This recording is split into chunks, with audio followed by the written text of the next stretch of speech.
Hello, good morning, good afternoon, everyone. Welcome to our webinar on what CROs get wrong about medical device trials. My name is Mary Beckwith, co-founder, co-CEO here at Lindus Health, and I'll be the sort of host MC of the session. Obviously, kind of what we're really here for is our awesome guests. I'll introduce them in just a second. But yeah, we wanted to host this webinar as, firstly as a CRO ourselves, we're fairly active in medical device trials. We've seen, just a lot of examples of how these differ from more traditional drug trials, and how often CROs can get these wrong. Yeah, so we'll have a Q&A at the end. However, please, as we go, drop your questions. There should be a kind of a Q&A feature on the bottom of your screen on Zoom. So as we go, no need to store your question for the end. Go ahead, type your question using the Q&A feature. And if it's kind of germane to the conversation we're having, I'll try and weave it in. If not, we'll try and answer as many as we can at the end. So yeah, we're very lucky to have about 400 or 500 signups for today. So it should be a lively discussion. Awesome, cool. So I think we'll go ahead and introduce my awesome expert panelists for this. And I'm hearing reports that they may be, long lost cousins or relatives, both kind of residing in Austin, Texas, I believe. We'll find out more about that in a second. But firstly, over to you, Paul, to say a quick hello. Hi, everybody. I'm Paul Good. My background is, coming up to the technical ranks through operations, doing a lot of, clinical and regulatory type work as well, although never quite running those departments. And, career has been, with one exception is in the active implantable device space for, 25 years.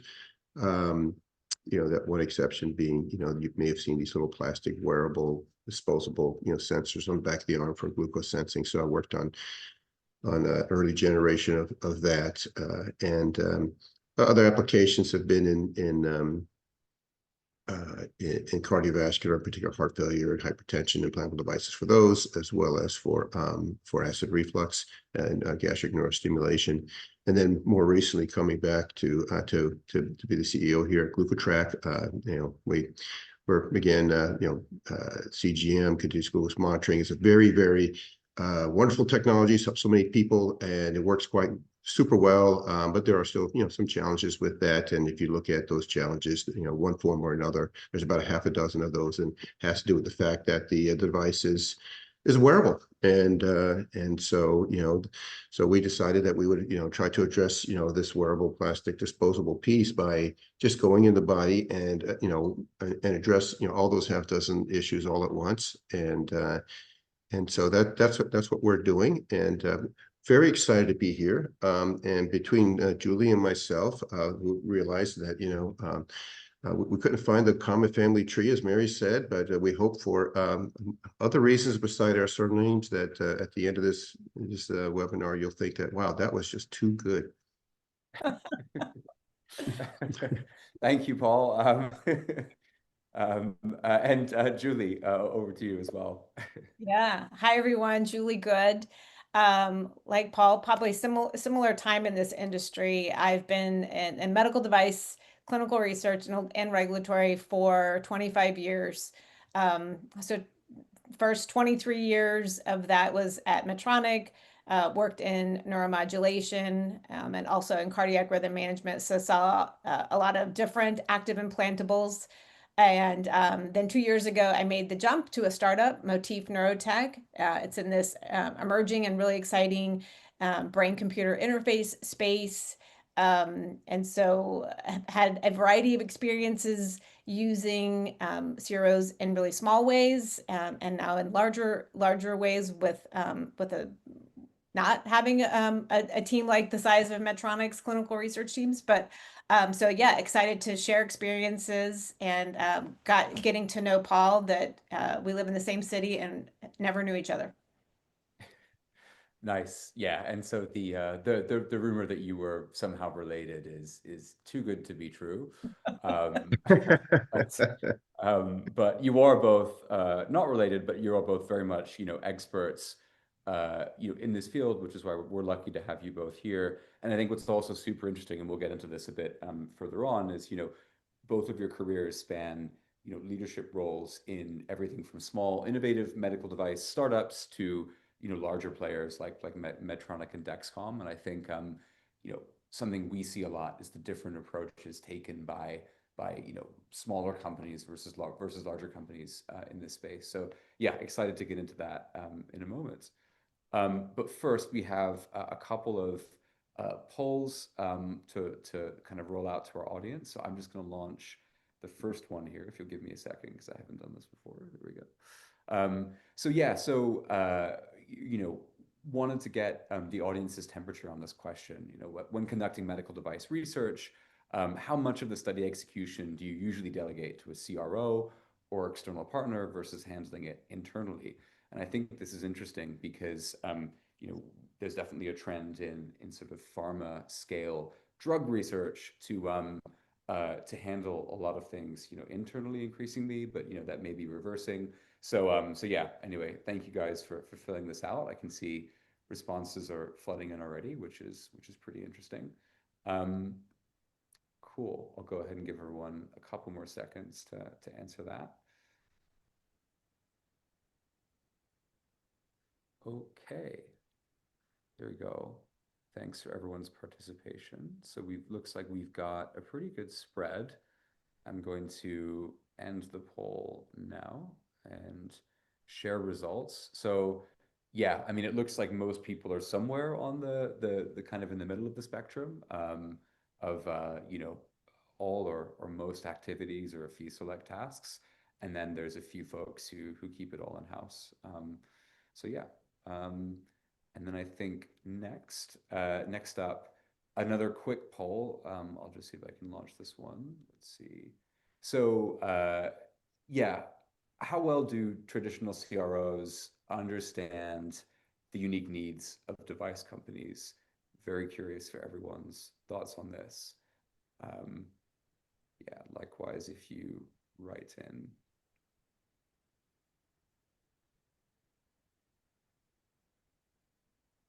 Next time we need to get poll music lined up. It's not a poll if you don't have some anodyne music in the background counting down. Okay, cool. So likewise, we've got a bit of a spread here.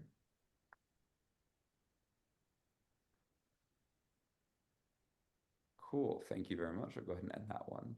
That is almost a perfect normal distribution around somewhat, which I think is interesting, somewhat being I don't know, in my view, not ideal, but yeah. Yeah, we'll definitely get into that in a bit more detail on this webinar. Cool. So thank you all so much for participating. Let me go ahead and stop sharing this now. So when we were as a panel kind of discussing this topic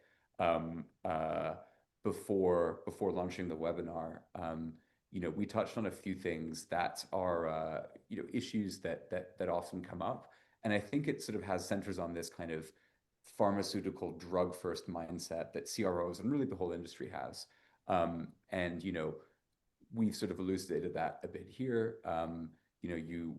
We see kind of delayed timelines or timelines that are really set up or appropriate for a large pharma company developing a drug and not really right-sized to the needs of a smaller device company. There's definitely like a language barrier, let's say, where language in documentation, proposals is clearly geared towards a pharmaceutical drug study and not a device study. I mean, maybe Julie, Paul, curious on your feedback on this. One, this language barrier point, have you seen this? And two, like, does it matter? Does it matter that a CRO refers to a protocol and not a clinical investigation plan? Yeah, curious for your views on this. I can share my recent experience with this when I was collecting bids from a number of CROs and seeing terms that I wasn't familiar with. So like Paul, I've never worked in pharma, so my entire career is in medical device. And so And certainly having been at one company for a long time, you get used to the words, the things that how you describe things or what you call certain documents or activities. So my first, reaction to seeing some things that I hadn't seen before was, oh, I'm used to seeing some different words because of the company that I worked at, and really realizing that these are more pharma terms.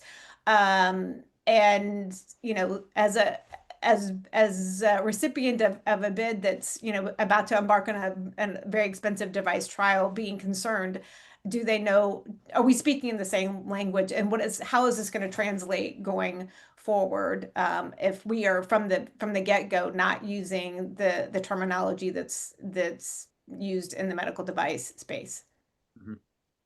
Yeah. Yeah, and I agree with Julie, and adding to that, when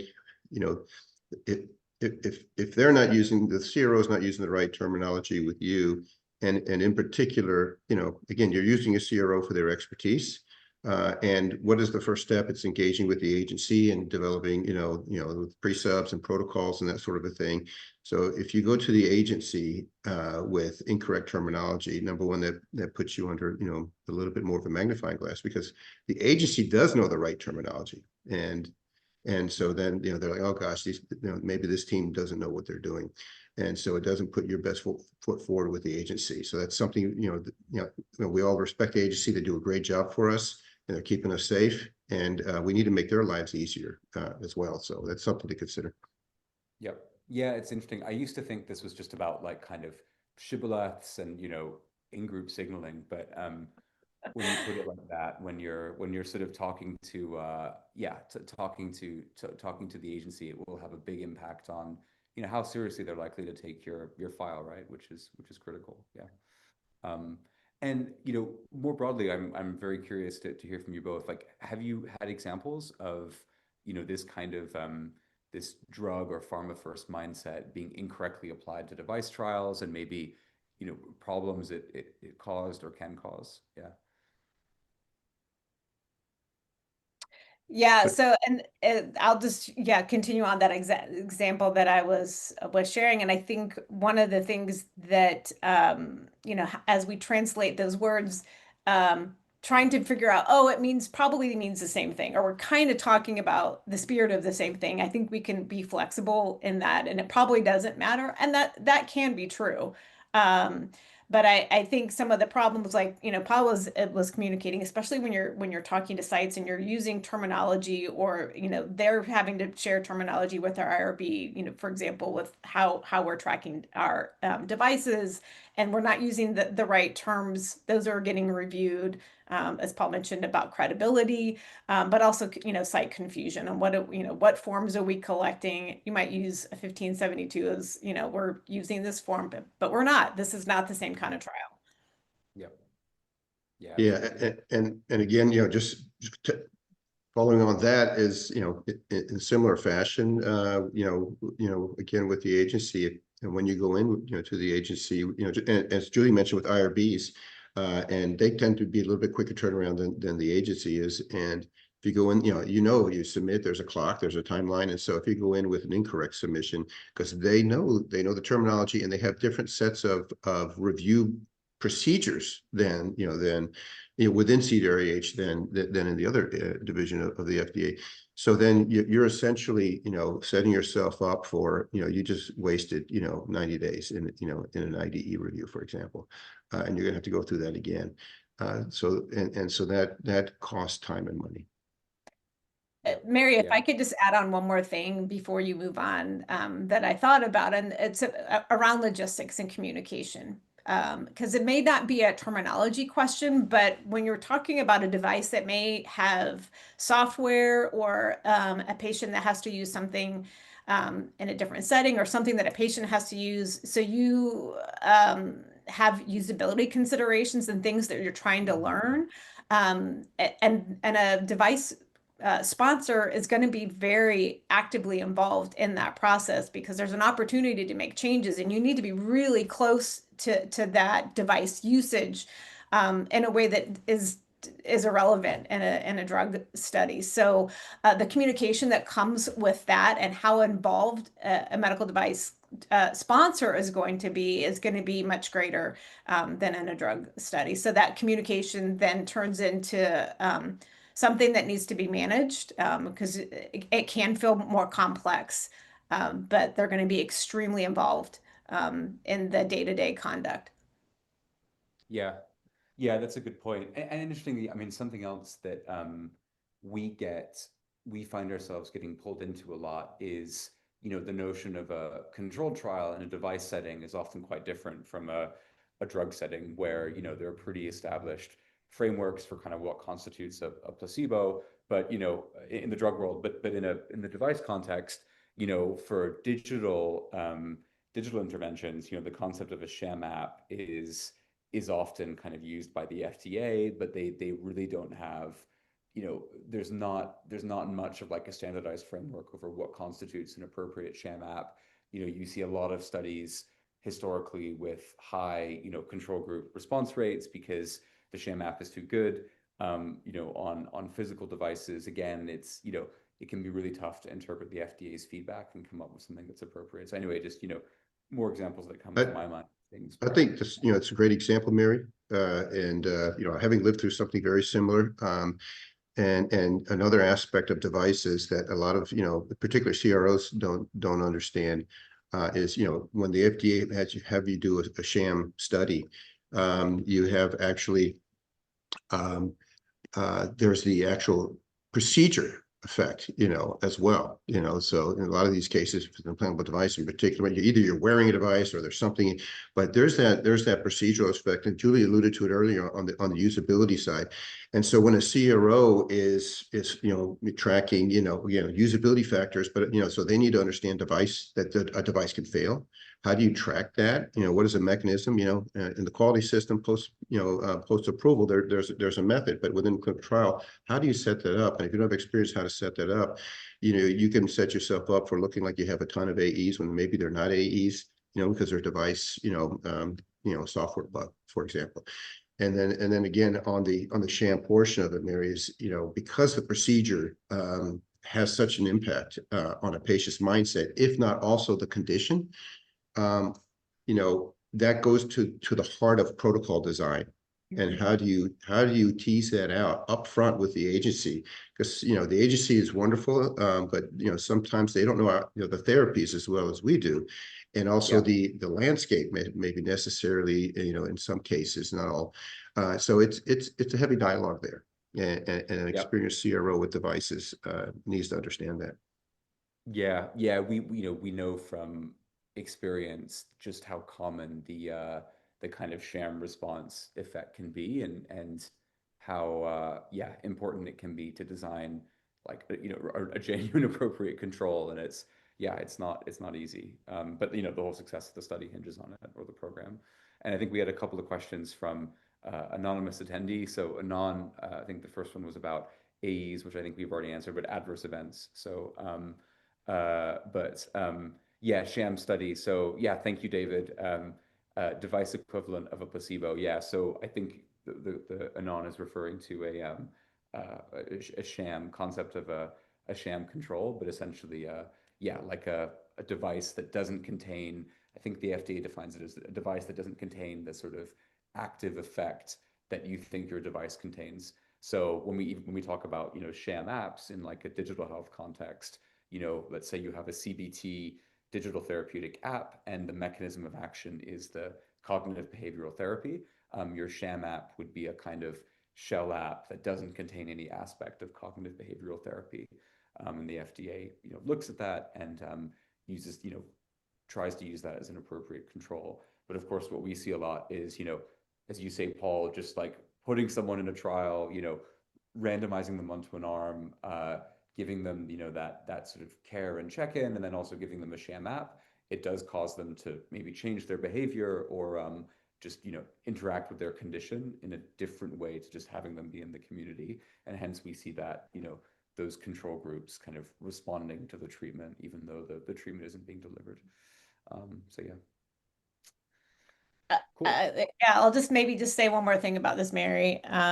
because I think this part can be incredibly complex in the way the trial is executed, because there are a lot of ways of blinding when we've got sham control. And you mentioned the effects that a sham procedure can have on outcomes, but the complexity in delivering and blinding can get really complex as well. You may be doing something different with your device.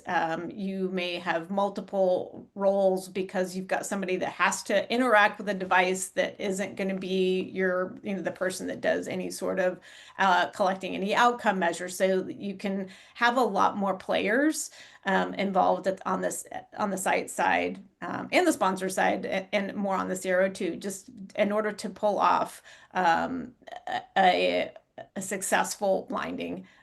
Could be acting, could be, just all kinds of variables. There could be some things learned about the device that have to be changed in order to deliver an adequate sham. And those things, would need to be negotiated with FDA so that you can prove that you're delivering Yeah. a true control.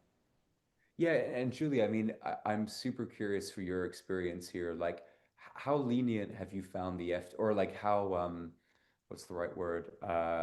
Collaborative, let's say, have you found the FDA in the past when it comes to these, important details around exactly how the sham control is to be treated? Yeah. Um, this is interesting because I think there's a history of saying it's a device, you can't blind. And so I think the bar is higher. I think the bar for for healthcare in general is higher. We can't just say we just can't. And so getting more novel in the way a sham is delivered is important. And that doesn't necessarily mean sham surgery or something that can, I think, there's again history on saying something's unethical. It is equally unethical to deliver therapies to patients that don't work because they weren't studied well. So I think the bar is high. And I think that it's part of the negotiation of what can we do to ensure that the effects are truly the therapy and not the experience, the procedures, all the things that can happen when you just have a high touch patient experience. Yeah. Yeah, it makes And sense. jumping on this bandwagon a little bit more, but well, Mary, do we need to? If you need to move on, that's fine. No, let's go for it, because this is something we see, like we spend a ton of time working with our clients on, and I think it's something that people often either underestimate or kind of get wrong. So yeah. So yeah, I've been through multiple sham control trials, active implantable sham control trials, and one of the the blessings and the curse of an active implantable is that you can easily do a sham, right? Because you implant everybody, half are on, half are off.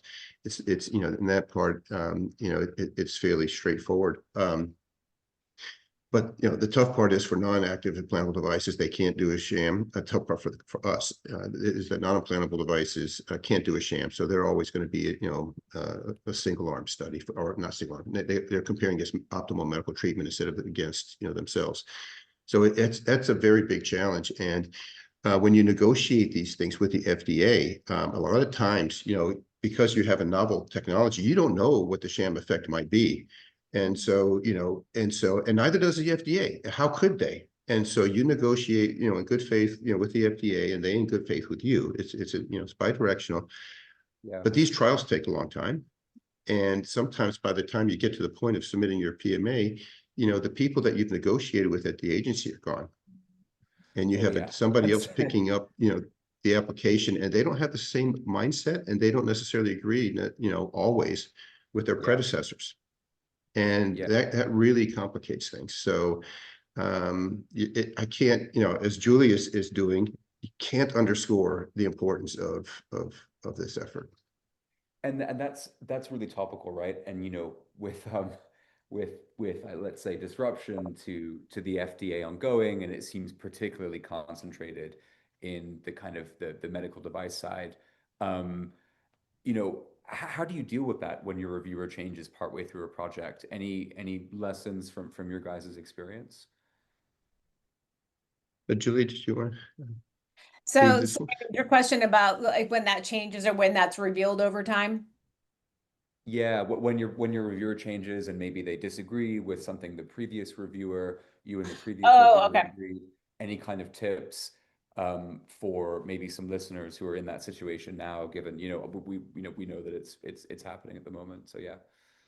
Yeah, I mean, I think this is where, there are minutes to all these meetings, the history of what's been agreed to, and in certain types of meetings are not always binding. But I think though that having that documented history of the conversations that have been held so far. But I think that puts the burden, on the industry sponsor, to ensure or expect that reviewers can change. And how do I make sure in every conversation and interaction that we are doing so in a way that ensures, maybe even if it's not commitment, that we are anticipating that something could change down the road, Yeah. especially if you're in a long trial. Yeah. And typically, if whether it's a lead reviewer or a biostatistician or what have you, so in everything Julie says, right, the documentation is key. And also, as soon as possible, try to get immediate alignment. Say, oh, you're new. Let's walk through. Let's give some history. And you'll suss out whether there's going to be a challenge or not. And at least that'll, if anything, it gives you a heads up of what you need to do moving forward. Yeah. Yeah, those are really good points, and thank you both for sharing. I'd be willing to bet that some of the folks in the audience find themselves in that situation now, which can be tricky. Cool. I will just move us on to, I think we have a couple of questions coming in. So what I'll do is I'll launch this poll, and while folks are responding to that, try and touch on some of these open questions. So just give me a moment. Here we go. So curious for everyone's thoughts on this, around the aspects that CROs tend to most struggle with when it comes to medical device trials. If everyone feel free to leave your answers by the poll feature. And just while folks are responding there, we had a question. Firstly, just a comment on diagnostic devices from Lisbeth, which is interesting, and I appreciate that diagnostic trials can often sort of technically come under the purview of medical device trials, depending on kind of, I guess, the mode of diagnosis. But agree that a traditional RCT can often not really be the right approach for a diagnostic device. I'm not sure, Paul or Julie, if you guys have care to comment there. So we have another question here from anonymous attendee for you, Julie, about how did you manage a sham control with Motif, given implantation and sensation? If you're able to discuss that. Yeah, I mean, I think this is true across neuromodulation. And so what I can say, and this is again true in the experience that I had at Medtronic as well, learning what things feel like, and that may mean characterizing in multiple trials. So thinking about the cadence of trials that you are going to have, and how and when you're going to learn that information and build that into your clinical strategy of what's known, and how can I learn that early, and apply it to future trials. And certainly, and this applies very much with very novel technology. You can also look to what is happening across your industry, and what is the data telling you from other, perhaps investigator-sponsored studies that are going on with similar types of devices. And so, leveraging what else is known out there in similar trials, similar technologies, similar diseases that you're treating, because this is not new in neuromodulation. So the way we're thinking about it is, how do you spread out your strategy to incrementally learn something, or leave space in a trial to build that into your strategy, that you can incorporate what you've learned early. Yeah. And I'd like to, just another question wasn't for me, but to give another pinpoint example in some particular device, like we dealt with a trial where I mentioned earlier about like surgical procedures being able to impact, you know, the blinding. So, you know, we were seeing it was an implantable device, the surgical techniques were changing. The standard surgical techniques in that region were changing, not just with regard to our device. And we saw that that was going to affect our clinical trial. So we raised that with the FDA, like, hey, look, surgeons might be doing this while they're there because they see something and they want to fix it. And but that will affect our control arm response. And so the FDA basically, the solution, put it in your statistical analysis plan, address the ability to analyze it, with or without, you look at it. I'm going to get way ahead of my skis on biostatistics, but there's ways you can look at whether it's impactful or not on a statistical standpoint. So make sure you get that into your SAP. Yeah, no, that's a really good point. And actually, yeah, there's an interesting question from Jennifer. So just segue there. She asks, our CRO says that they have to analyze the data for a huge cost. However, we have a team of data scientists internally that can do it much better and more cheaply. Is our CRO correct? Does this, like, I think basically the question is, does an independent third party, always need to analyze the study data, presumably for a regulatory submission trial? Yeah. Not Mike's, no, it's not a requirement. Yeah, I was going to say that's definitely, I'm not aware of it, being any kind of requirement that that an independent third party. I mean, it is important that the organization or people that analyze the data, are blinded, presumably. Presumably it is a form of kind of single or double blinded study. So you want to maintain that blinding. Like, you can't, for instance, have, I don't know, the site investigator or something who is, seeing participants, analyzing the data, but there's nothing to my knowledge in any of the regs that says that, it has to be an independent third party. Really I don't think any trial activity, strictly speaking, needs to be delegated to a third party, as long as you respect blinding. Traditionally monitoring, that's the big one, because there is seen to be extra value to having, an independent third party conduct something like monitoring. But I don't, folks can correct me if I'm wrong in the chat, but even monitoring, I don't think needs to be delegated, but often sponsors do. So without knowing all the full details, it sounds like your CRO may not be correct on that one, Jennifer.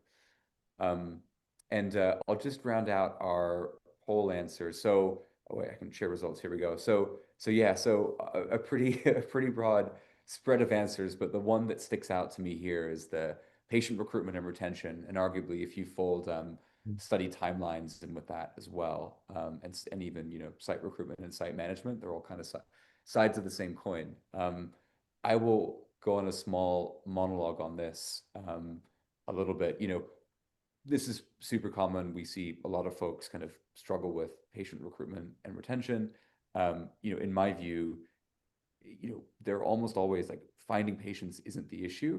The issue is CROs are not creative enough about how they structure the kind of patient journey. They don't pay enough attention to sort of the human factors, basically.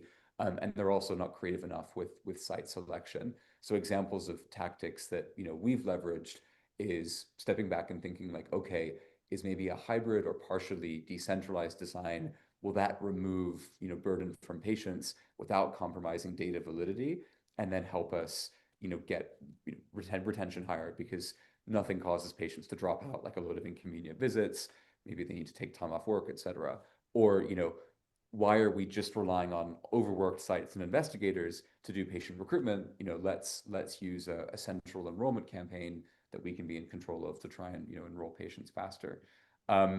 So yeah, yeah, very interesting point there, and something that we think a lot about. But I don't know, Paul or Julie, if you guys have any reflections on does that match your own experience of things that have kind of CROs have got wrong, or things that have gone wrong in the studies you've experienced? Would be curious to hear. It's definitely not surprising. I mean, and I think this is universal. I mean, and as somebody has been very actively involved in site selection, there's a match of who wants to be involved in your trial, and there's always excitement at the beginning. It's like interviewing for a job, and we think we can do this. We're going to enroll this many patients, and it's, maybe at best half of what that number is. Um, and so there are so many things that contribute to patient recruitment.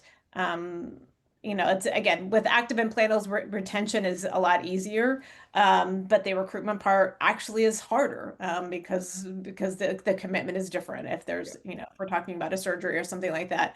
Um, so I would be incredibly hands-on as a sponsor of knowing, and engaging with the site, because these are also your future customers. And so I would not ever leave this solely for the CRO to figure out. This is a partnership.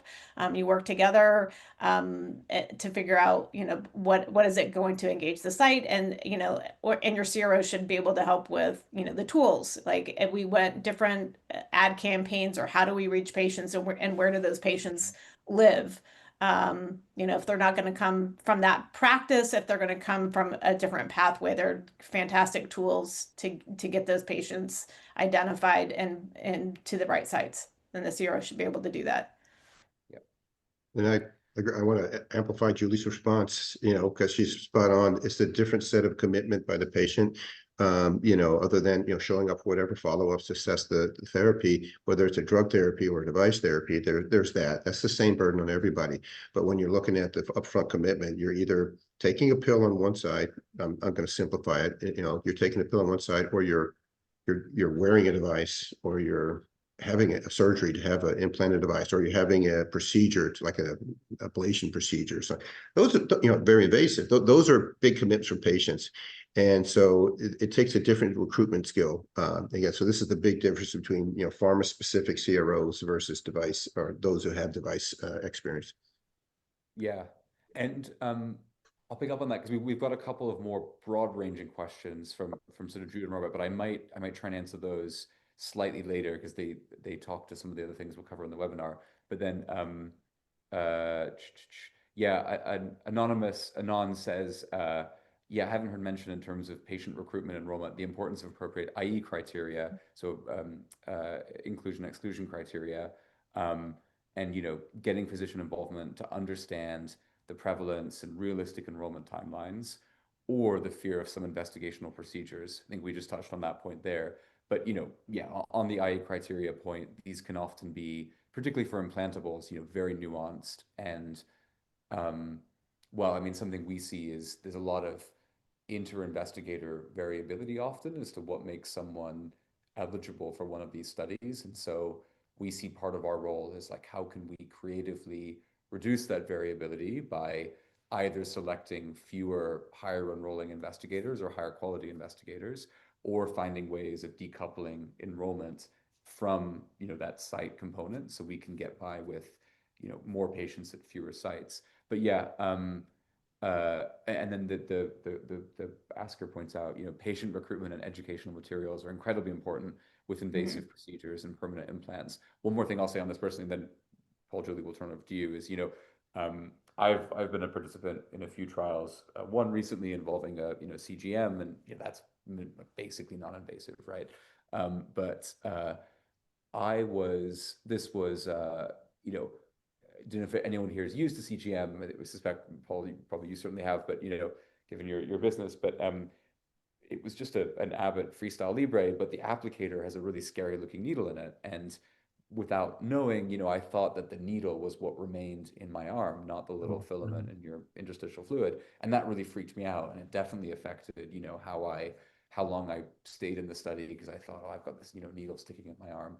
And if I had an investigator there to kind of say, oh no, look, it's just the filament, that would have made a big difference. So it's those kind of patient soft factors can be really important, and just ensuring that the sites understand that. But anyway, yeah. Sorry, kind of a long answer there, but Paul or Julie, I'll let you guys comment on that question, just about the IA criteria, investigators' kind of understanding of the IA criteria, and then some of the educational materials for patients. Yeah. I will just say this about your enrollment eligibility Because I think while there's a ton of science, there's a little art to it as well. And there's a lot that needs to, a lot of stakeholders that need to give you input. We think about safety and having this really pure study population that we want to look at, and we want to make sure things stay really clean. But making sure that you've got physician input. Your advisor should be telling you something about these patients, like, hey, if you put that in there, you've just wiped out half of my patients. That takes them off the table. They're not that now they're no longer eligible. In addition, talking to real patients, there's a big push for having patients or target population involved in medical device design. They can also help you with your clinical study design and having them think about what does this criteria mean to them? Because there are some things that are sometimes more subjective, but also having them look at your educational materials. How are you going to recruit them? Make sure you have your target study populations or representatives from that population say what they think about them. Hey, that means nothing to me. That is the biggest turnoff. Now I really don't want to do your trial. Like, you want to know that, and having that input is really, really precious. Yeah.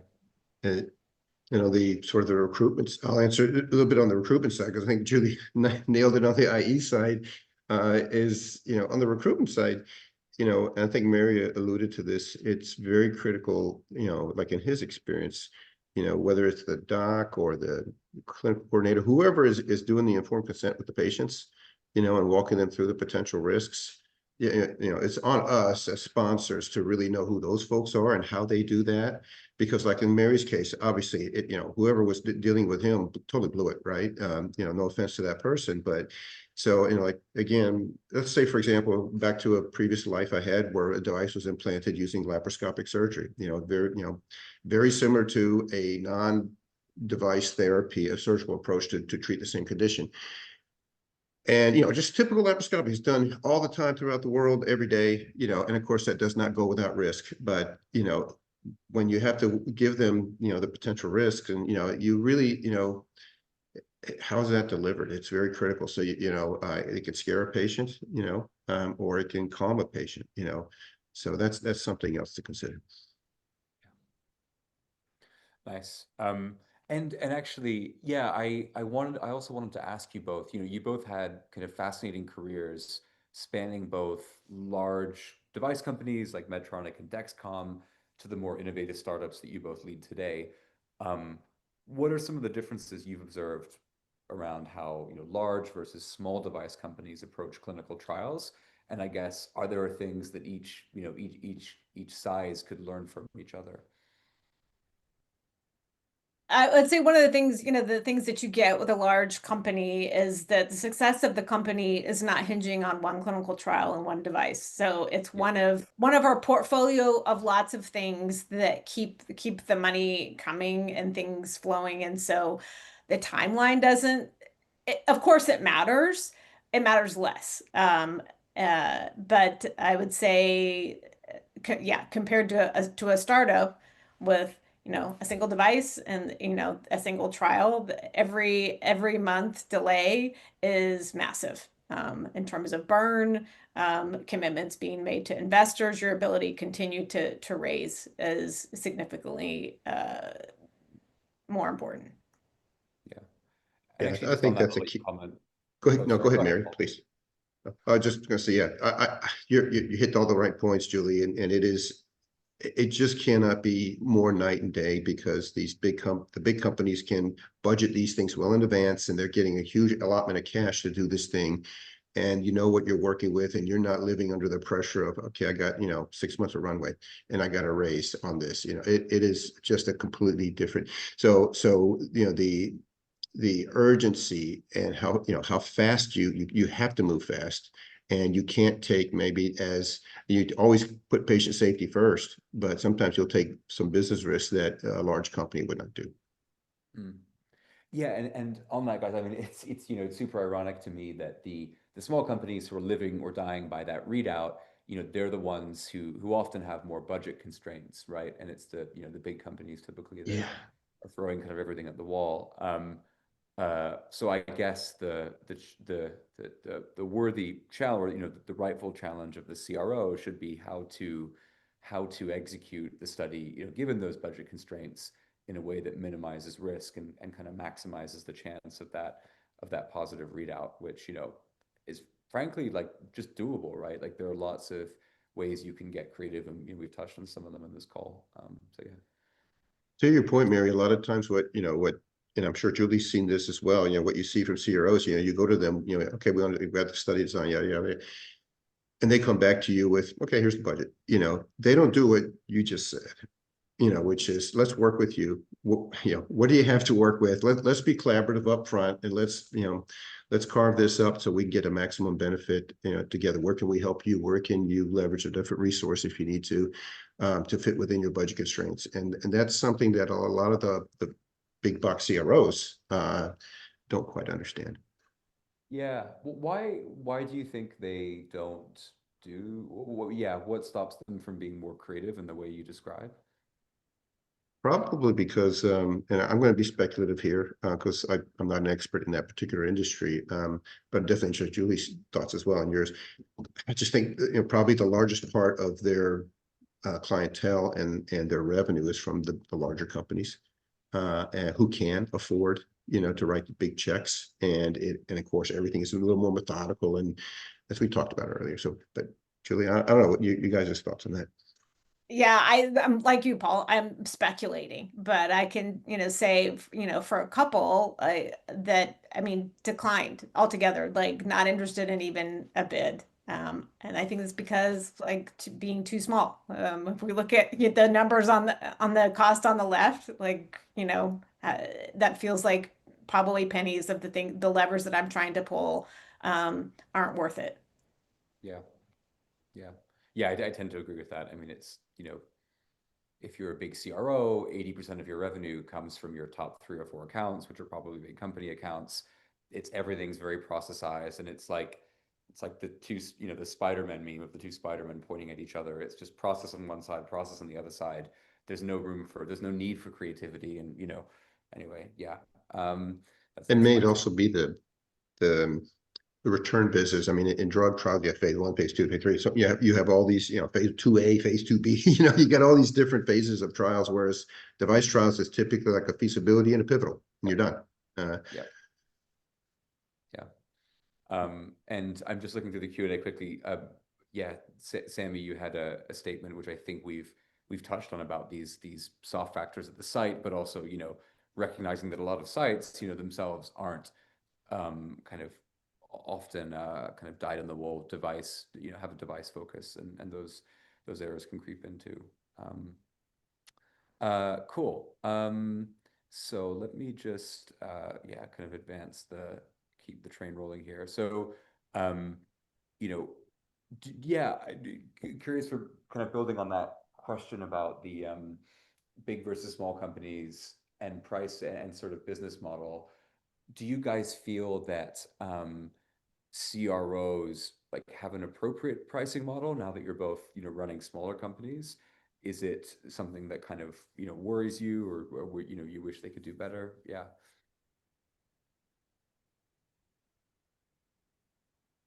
A short answer, no.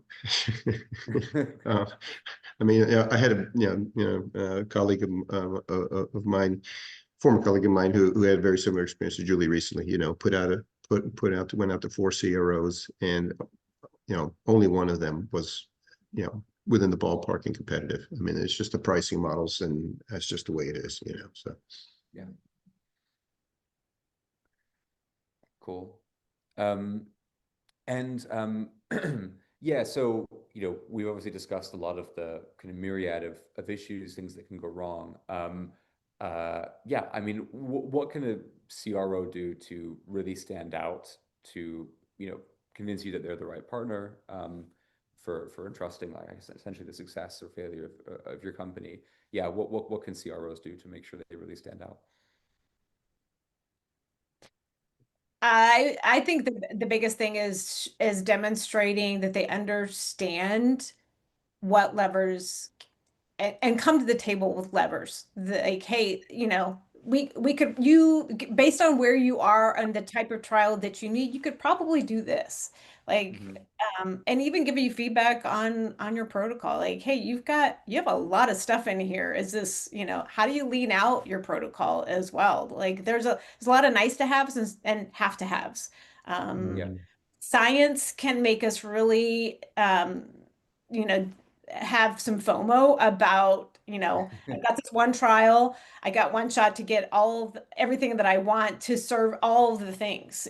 I need approval, I need reimbursement, I need adoption, because I got to be able to commercialize on this.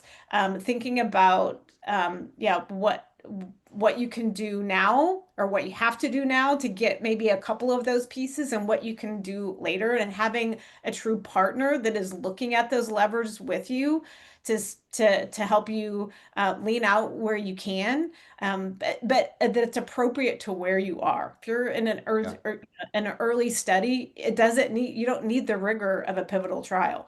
And having them come to the table with those ideas rather than just saying this is what you have to have, because you don't know where to challenge. I don't know. That's like, if that's what I'm supposed to do, that's what you're supposed to do. It's like taking your car, and I don't know anything about cars. So if they tell me this thing is like, you have to replace this, I'm like, what would I know? So sure, okay. Um, Yeah, and Makes sense. on a sort of and I agree with Julie, and in sort of also a different perspective is I would like for a CRO to have a device specific team. You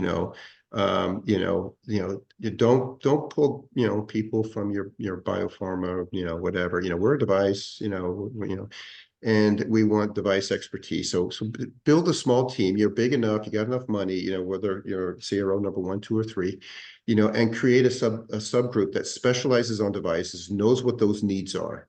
And then dovetailing on our previous moments ago conversation, Mary, is come to the table up front. How can we work together? We understand you're small. How can we work together? What's your budget? Let's figure it out. Okay. And those are, I would say, those, and just be flexible, because as Julie mentioned, with device trust, pharma, the pill is the pill. You're not changing the pill during the trial. Devices, you can. So be flexible. Make sure simple things like your EDC can cash up with those. Allow for those the need for that flexibility. How do you track a device failure, and how do you record that? So they really, that's the thing that just so much seems to be missing. Yeah. Yeah, it's the devil's in the details with clinical research. So yeah, I mean, we've got 7 more minutes in the webinar, tons of amazing questions, which is awesome. Please keep them coming. If we don't have time to answer your question live, we will send an answer, I believe, right? If we can sort of match your name to one of the attendees. But I'm just going to quickly go through, and we'll try and get as many of these as we can. So just want to make sure I've hit all of these already. Thank you, Sean, for answering Jamie Oliver's question about ambulatory pumps. So we've got next, Robert has a question about do drug-first CROs understand device-specific clinical strategies, sample sizes, predicate devices? We've touched on a few of these. The predicate devices aspect, I don't think we've really touched on yet. And aspects of the device that must be tested to demonstrate that your device looks like the predicate. Unusual FDA requirements, such as the FDA requiring glucose monitor technology to be compared to older technology, such as YSI. I don't know if that's something you can comment specifically on, Paul. This is your area, but yeah, over to you guys. Yeah. I'll jump in on maybe just 2 of them. I'm seeing the question, and actually, I think I may know this gentleman. If it's this gentleman I know, it's good to good to reconnect here. So yeah, the YSI is, of course, it's an old product that's a medical device standard for measuring blood glucose values as a reference, as a lab reference that is used in trials all the time. And how do you deal with having to change that if that company's not supporting it anymore? And that's tough. And there are there is an alternative out there that the FDA went to another company in advance to try to address this, and then adopted their technology as a company, Nova Biomedical, and cleared them for a similar use. So there's a backup. As far as like the predicate devices question, which is very good in the 510(k) world, I've seen some CROs. This is also, this is more of a regulatory as opposed to a clinical specialty on the CRO, and it is hard to find the right regulatory CRO support who are willing to push the agency. They know that they're going to the agency many times, many different clients, so they don't want to blow up, their reputation. And so they are going to be, 9 out of 10 of them are going to be very conservative. And so that's tough. And so you have to push CRO and arm them, and then with the right information, and then make sure that they follow up. But get their temperature very early. Don't waste your time with the conservative ones. Mm-hmm. I might keep us moving just so we can answer as many questions as possible. Jude has a question about sham-controlled trial designs, in the medical device world. How can we approach sham trials in a way that maintains scientific accuracy without compromising patient trust or recruitment feasibility? I think we've touched on some of this already, so I'm not sure if there's any other thoughts, you guys would add. Yeah. Yeah, I'm reading the question.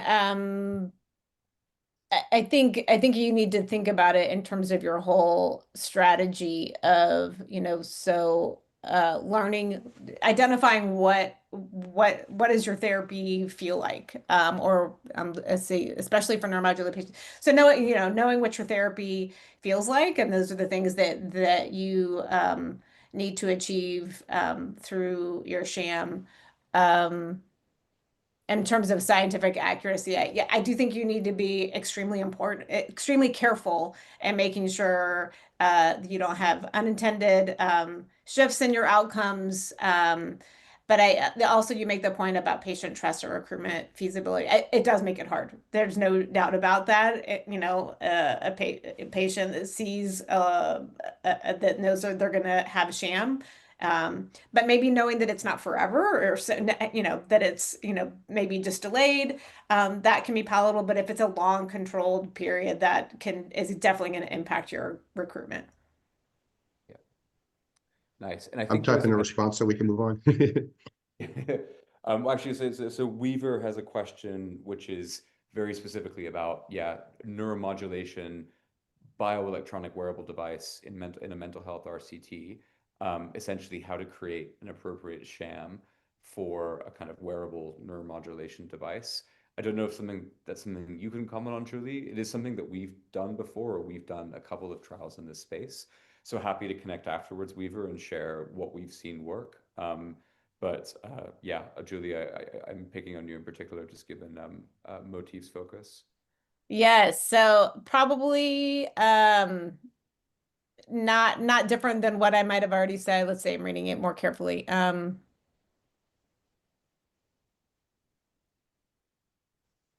It sounds like the approach, maybe I'm not reading the same question. Definitely the approach certainly makes sense. Creates a discernible sensation. Okay, so we've been thinking about instruction. So I'm assuming this means what you tell the study participant of what they're going to expect, as another strategy of acting. Like there's can be a huge part of uh, I guess no better way of saying we're going to mislead. Like this is what it feels like, and this is what it means, and everybody has this, which may or may not be true. Just to make sure that they're not over interpreting what sensations may mean. I'll say one more thing about this. Patients have become extremely savvy with all the social media tools of finding each other through, Reddit. I don't know about Twitter, but for sure Reddit. Like they might come together and compare notes. This is not new. I've seen studies that had blogs from many years ago, and so you can include that in your consent as a commitment that patients aren't participating in that. Can't exclusively control that, but it's something to be aware of. Yeah. Probably try and do one more super quickly before we wrap up. I think Olivia has a question about, what is the best time to get feedback from potential participants on educational materials? as a sponsor, we want to get it right on the first try without having to submit an IRB amendment. I think there's been some cool discussion on this comment thread, but would just agree with, Isabella's comment here. For instance, we have a patient advisory board that we bring in to do PPI. It comprises kind of patient advocates, but we also mix in, medics from our team who have clinical experience, as well as actual patients that we intend to enroll in the study, and do that early. And it's amazing how much of a difference having that perspective can make to the downstream, even pretty fundamental protocol design issues. Like a slightly controversial take is that, I think that a huge amount of the patient recruitment issues studies experience are because, patients or doctors essentially weren't consulted early enough in the protocol design process. So yeah, you can never do it too early, and it's just not fundamentally that expensive. So yeah, big fan of that. But Paul or Julie, I don't know whether you guys would comment as well. I'll defer to Julie on this one. Yeah, the earlier the better. I think I saw some of the feedback using your patient advisory. You can have them look at scripts. You can have them just look at content as as you're building that. Yeah, I can understand, especially if there's anything that's produced. That might be hard. Like, I don't know if there's videos, but start it super early. You can do it while you're designing your trial. I wouldn't wait till that's finished because, like I said, you can have them look at, this is the content of what we're trying to do, or, have them look at scripts, have them read scripts. But yeah, you can't start too soon. Because you can just build on it. Hey, we told you this last time. This is how we're thinking about it now, so we changed it to this. What do you think now? But I understand that, if you're doing some kind of video and there's some financial, output that you're going to make something and then you have to tweak it, and, or that goes to the IRB and they ask for changes, that can be, an expensive undertaking. Yep. Cool. We're already a couple minutes over, so I should wrap the discussion there. If we haven't had a chance to answer your question, I apologize, but we will follow up on all the questions kind of async afterwards. So all remains for me to say is a huge thank you to Paul and Julie, our expert panel, to you as the audience for your participation, for your questions. Love the shade about CRO recruitment. I have thoughts there, but I'll follow up separately. And yeah, thank you all so much. We will share the recording of the session with all of our attendees, with everyone who signed up. If you have any questions about this space at all, you're very welcome to reach out to us, hello@lindushealth.com. And if you also want to check out the awesome work that Paul and Julie and their teams are doing, please do likewise get in touch with them. So thank you so much, everyone. And yeah, look forward to chatting with you all again soon.